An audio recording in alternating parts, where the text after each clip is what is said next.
Hello అండి. ఎలా ఉన్నారు అందరూ? నేనైతే చాలా బాగున్నానని చెప్పలేను. ఎందుకంటే అంత బాగేం లేదు.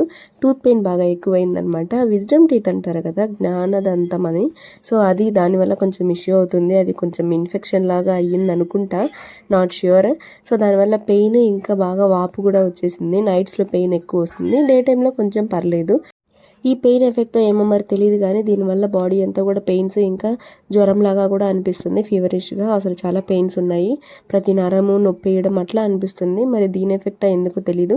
కాబట్టి ఈరోజైతే నేను బాడీకి ఎక్కువ స్ట్రెస్ ఇవ్వాలనుకోవట్లేదు. కాబట్టి నేను వర్కౌట్స్ పెద్దగా ఏమీ చేయలేదు. Just walk చేశానంతే.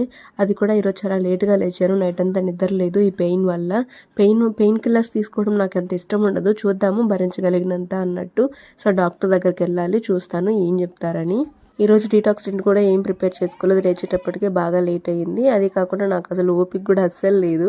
కాబట్టి నేనైతే హాట్ వాటర్ తీసుకున్నాను. హాట్ వాటర్ వల్ల కొంచెం క్లీన్ అయినా అవుతుంది కదా మౌత్ ఇన్సైడ్ అని చెప్పేసి. ఈరోజైతే డే 15 తెలుసు కదా! నిన్న డే 14 రోజు అంటే 2 వీక్స్‌కి నేను వెయిట్ అప్డేట్ కూడా ఇచ్చేసాను నిన్న వీడియోలో. చూడకుండా ఉంటే వెళ్లి చూసేయండి. సో, ఈరోజైతే డే 15 మన 75 డేస్ వెయిట్ లాస్ ఛాలెంజ్‌లో డే 15లోకి వచ్చాను నేను. సో, ఈరోజు వచ్చేసి నేను ఏమేమి మీల్ ప్లాన్ తీసుకున్నాను. వర్కౌట్స్ ఏం చేయలేదు చెప్పేసాను కదా! కానీ వాకింగ్ అయితే చేశాను. ఏమేమి మీల్ ప్లాన్ తీసుకున్నాను, ఇంకా నేను ఎన్ని క్యాలరీస్ తీసుకున్నాను అన్నది వీడియో మొత్తం స్కిప్ చేయకుండా చూసేయండి. అలాగే ఈరోజు నేను నెమ్ అంటారు కదా! అంటే కొంచెం లోపల జలుబు, దగ్గు ఇవి కూడా పేరుకున్నాయి. అంటే మనకు కొంచెం సింప్టమ్స్ ముందుగానే తెలుస్తాయి కదా! మనకి రాబోతుందనంగా. సో, కొంచెం హెడేక్ ఇవంతా కూడా స్టార్ట్ అవుతున్నాయి. అందుకని చెప్పేసి మా అమ్మమ్మ నాకొక ట్రిక్ చెప్పిందనమాట. అది చేశాం ఈరోజు. వీడియోలో అది కూడా చూపిస్తారు. మీకు యూజ్ అవుతదేమో చూడండి. కొంచెం బాగా మంచు పోయిన తర్వాత ఎండొచ్చిన టైంకి నేను టెర్రస్ మీదకెళ్ళి వాకింగ్ స్టార్ట్ చేశాను. ఎందుకంటే ఆల్రెడీ కొంచెం బాడీ నీరసంగా ఉంది కదా! ఇంక మంచులో వెళ్ళడం ఎందుకులే అని చెప్పి వెళ్ళలేదు. సో, నాకు వీలైనంత వరకు వాక్ చేసి వచ్చేసాను. తర్వాత టిఫిన్‌కొచ్చేసి ఈరోజు చపాతీ తీసుకున్నాను. అసలు నిజం చెప్పాలంటే నేను పెద్దగా నమ్మలేకపోయాను కూడా. నాకే కామెడీగా అనిపించింది. అసలు నా వయసేంటి? నాకీ అంటే టూత్ పెయిన్ రావడం ఏంటి అని చెప్పి. బట్ విజ్డమ్ టూత్ గురించి నేను కొంచెం గూగుల్‌లో కూడా సెర్చ్ చేశాననమాట. ఏంటిది అసలు ఇది ఎందుకు అన్నట్టు. సో, చూస్తే నాకు అదేమంత హారిబుల్‌గా అనిపించలేదు. అంటే కొంచెం మనం భరిస్తే ఆ పెయిన్ మౌత్‌లో అది అడ్జస్ట్ అయిపోయిన తర్వాత పెయిన్ తగ్గిపోతే నో ప్రాబ్లమ్ అని చూశాను. కాబట్టి చూద్దాము ఈరోజు ఎప్పుడు అంటే పెయిన్ తగ్గిందంటే మనకి పెద్దగా ట్రీట్మెంట్ ఏమి అవసరం లేదులే అని కూడా అనుకున్నాను. సో, ఈరోజు లంచ్‌కొచ్చేసి నేను పెద్దగా ఏం ప్రిపేర్ చేసుకోలేదండి. జస్ట్ ఆనియన్ సాంబార్ ఇంకా వైట్ రైస్ అంతే. ఇంకా ఊరికే ఇంకా ఒట్టిగా తినలేం కాబట్టి పాపడ్ కొంచెం తీసుకున్నాను.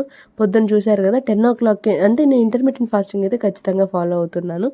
సో, ఇది నేను ఈరోజు తీసుకుంటున్న ట్రీట్మెంట్ అనమాట. సో, మా అమ్మమ్మ వచ్చేసి మామూలుగా తను కూడా ఫాలో అవుతది. ముసలి వాళ్ళకి కొంచెం ఎక్కువ ఈ నెమ్ము అవి ఉంటాయి కదా! సో, అదనమాట ఈ ట్రీట్మెంట్.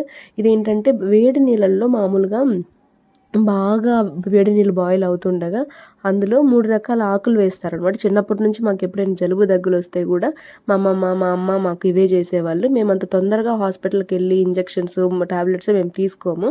అంటే మరీ ఎమర్జెన్సీ అయితే తప్ప. సో, వీలైనంత వరకు కొంచెం ట్రై చేస్తాము మాకు తెలిసిన వాటితో. ఇందులో వచ్చేసి ఏంటంటే వేడి నీళ్ళల్లో ఒక స్పూన్, 2 స్పూన్ల దాకా పసుపు, ఇంకా తైలం ఆకులంటారు కదా! ఆ తైలం స్మెల్ ఒస్తాయి చూసారా? దాన్ని ఏమంటారో తెలీదు నాకు వేరేలాగా. సో, తైలం ఆకులు, ఇంకా వేపాకు, ఇంకా దోమలాకులు అంటాం మేమంటే దోమలు ఆ ఆకు స్మెల్‌కి దోమలు పోతాయన్నమాట మామూలుగా. ఆ ఫోటోస్ దొరికితే మీకు అటాచ్ చేస్తాను నేను వీడియోలో చూడండి. సో, వాటన్నిటిని వేసి మీకు ఇంట్రెస్ట్ ఉంటే కామెంట్ చేయండి. నేను ఇంకో వీడియోలో కూడా దాన్ని సెపరేట్‌గా చెప్తాను నిజంకి. సో, అవన్నీ వేసి ఉడకబెడతారు. బాగా బాయిల్ అయిన తర్వాత అందులో వచ్చేసి వేడి వేడిగా మనం పొయ్యిలో ఇటుకరాళ్ళు ఉంటాయి కదా! అవి 3 పొయ్యిలో వేసి పెడతారనమాట కట్టెల పొయ్యిలో. ఆ ఇటుకరాళ్ళు బాగా కాలిన తర్వాత హీట్ అయిన తర్వాత ఈ బాయిల్ అయిన ఈ ఆకులతో బాయిల్ అయిన వాటర్ తీసుకొచ్చి మన ముందు పెట్టి దాంట్లో ఈ రాయి వేయగా మంచి పొగలొస్తాయి. సో, అవి పీల్చుకుంటే మనకొచ్చేసి మంచిగా లోపల మొత్తం కరుగుతదనమాట. బాగా చెమటలు పడతాయి. సో, పేరుకుపోయిన నెమ్ము అలాంటివన్నీ ఏమైనా ఉంటే కూడా తొందరగా క్లియర్ అవుతాయి. హెడేక్స్ కూడా ఇది చాలా బాగా పనిచేస్తదండి. నేను చాలా అంటే నా స్కూలింగ్ టైంలో, కాలేజ్ టైంలో నాకెప్పుడైనా ఇట్లా అనిపిస్తే మన దగ్గర ఏ ఆకులు లేకపోయినా ఓన్లీ హాట్ వాటర్ పెట్టేసుకొని అందులో ఒక స్పూన్ అట్లా పసుపేసేసి దాన్నైనా పట్టొచ్చు ఆవిరిలాగా. సో, అట్లా మొత్తం బెడ్‌షీట్స్ కప్పేసుకొని ఆవిరి పట్టడమే అనమాట. ఇది 3 సార్లు చేపిస్తారంటే 3 రాళ్ళేస్తారనమాట అందులో. ఒక్కొక్క రాయి ఒక్కొక్క కొంత గ్యాప్ ఇచ్చి వేస్తారు. సో, 3 సార్లు మనం అలా ఆవిరి పట్టాలి. చాలా మంచి రిజల్ట్ కనిపిస్తది. భలే రిలాక్సింగ్‌గా అనిపిస్తది అది పట్టిన తర్వాత. ఇప్పుడు నేను చెప్పిన ఈ ట్రీట్మెంట్ కానీ మీకు ఏమైనా ఉపయోగపడింది అనిపిస్తే మన వీడియోకి అయితే లైక్ ఇవ్వండి. సో అది పట్టేసిన తర్వాత నేనైతే డిన్నర్ 6:00కి తీసుకున్నాను. ఈరోజు కొంచెం లేట్ అయ్యింది ఆవిరి ఇవంతా పట్టేటప్పటికి. బట్ ఆ గబగబా తినేసాను 6 లోపల అయితే. 10 నిమిషాలు ఇటు అటు అయినా ఏం కాదు. సో నేనైతే చెప్పాను కదా, పొద్దున్నుంచి పెద్దగా నాకు సాటిస్ఫైయింగ్గా ఏం తినలేదు నేను. అందుకని ఇంకా ఉన్న కొంచెం మిగిలిపోయిన అన్నంతో ఆనియన్ రైస్ చేసేసుకొని ఆనియన్స్ పక్కన పెట్టుకొని తినేసాను నేను.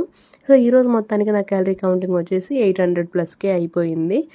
కొంచెం మన కర్రీస్ ఇవి అవి కొంచెం ఇటు అటు అవ్వచ్చు. బట్ మిగతా అంతా చూసుకుంటే 1000 లోపలే మెయింటైన్ చేస్తాను నేనైతే. సో ఈరోజు మొత్తానికి మీకు వీడియో ఎలా అనిపించింది, మీకు కంటెంట్ ఏమైనా యూస్ఫుల్గా అనిపిస్తే కామెంట్ చేయండి. మన 3rd వీక్ అప్డేట్ వచ్చేసి డే 21లో ఇస్తానమాట. ఈ వీక్ అంతా నేను ఫాలో అయిన డైట్తో ఎంత వెయిట్ లాస్ అయ్యాను అన్నది వీక్లీ అప్డేట్ ఇస్తుంటాను కదా. సో అదైతే డే 21లో ఇస్తాను. సో మన వీడియోస్ నచ్చితే లైక్, షేర్, కామెంట్ చేయండి. Bye bye.